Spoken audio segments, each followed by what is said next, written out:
Welcome back. Welcome to the Conversation Corner. So happy to be here. The order to release the Epstein files, now law, but it contains exceptions. What are they, and what are the survivors and the public at large now likely to discover? Former FBI counterintelligence agent Eric O'Neill joins me now.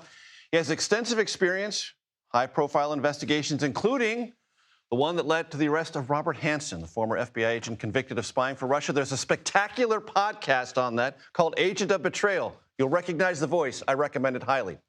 Eric, it's great to see you. Thanks for joining us.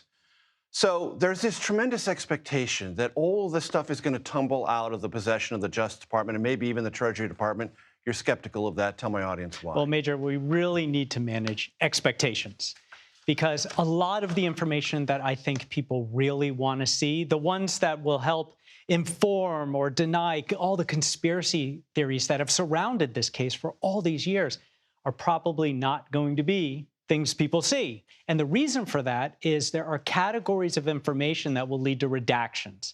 And I've done this on both sides. I've been undercover. I worked as an FBI investigator, and I did the redactions way back when. And back then, I'm dating myself, you used this heavy black marker and you went over every line. Right. And the training was over-redact. Because the last thing you want to do is inadvertently disclose something that goes to the public that you can never take back. Okay. And I've been on the other side as a national security attorney, fighting the government and saying, you over-redacted, because I know you do. We need to know more. Exactly. So here, what I think is that there are buckets of information that are going to lead to redactions of maybe the juiciest things, but people like me or others who have done this on either side will be able to read between the lines a little, at least to see what the DOJ is pursuing and what maybe they left behind. And do you think anything that is disclosed could lead to prosecutions that have yet to be launched? So I think some of the things that we won't see will be related to ongoing investigations. That's probably the biggest bucket. But let me stop you there, because on July 7th, this Justice Department said there is no predicate for any future investigation into any co-conspirator. And that actually shocked me. I can't understand that. We know there are victims.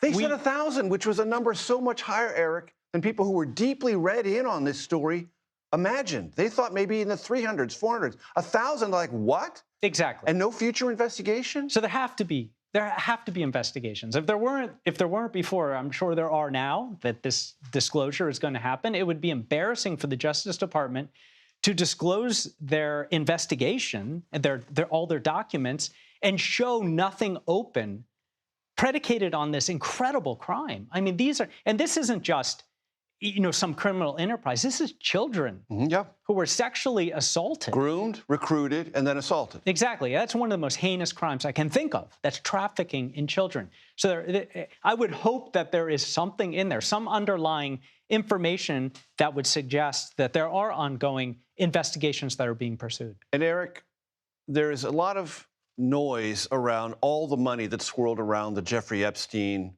financial empire. And that money might have been used to finance what you just described. Mm-hmm. Is that a punishable offense? Well, certainly. Okay. What do you have to establish to make it punishable? Well, you just have to show the nexus, that the fact that the empire was used to do this. Now, Epstein, he's done. Right, he took his own life, and he's gone. But we would be looking for co-conspirators in the case.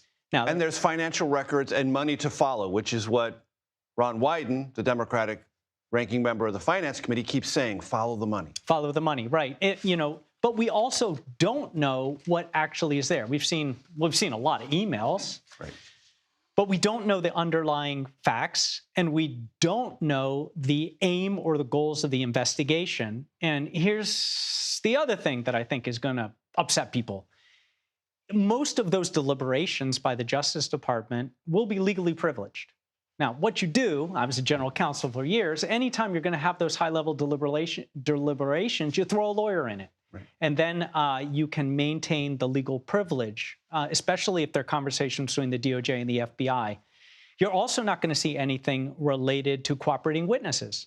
So, let's say they're pursuing. I would be shocked if we're not going to see some evidence that they're pursuing investigations, right? And they found someone who said, hey, I know a lot of the facts, and give me immunity, and I'm your guy, right? And Or gal, probably a right, guy, right, right. And so you're going to just see cooperating witness 1 in any disclosure. Now, the neat thing here. Very quickly. Okay, really quickly. They got 30 days to release all this. Right. And then 15 days to show their work. Here's what we released, and here's what we didn't, and why. And that's going to be part of the congressional record. So that's going to give us an insight into what's really happening. Eric O'Neill, thanks so much for walking us through it. I appreciate it very, very much. Thank you, Major.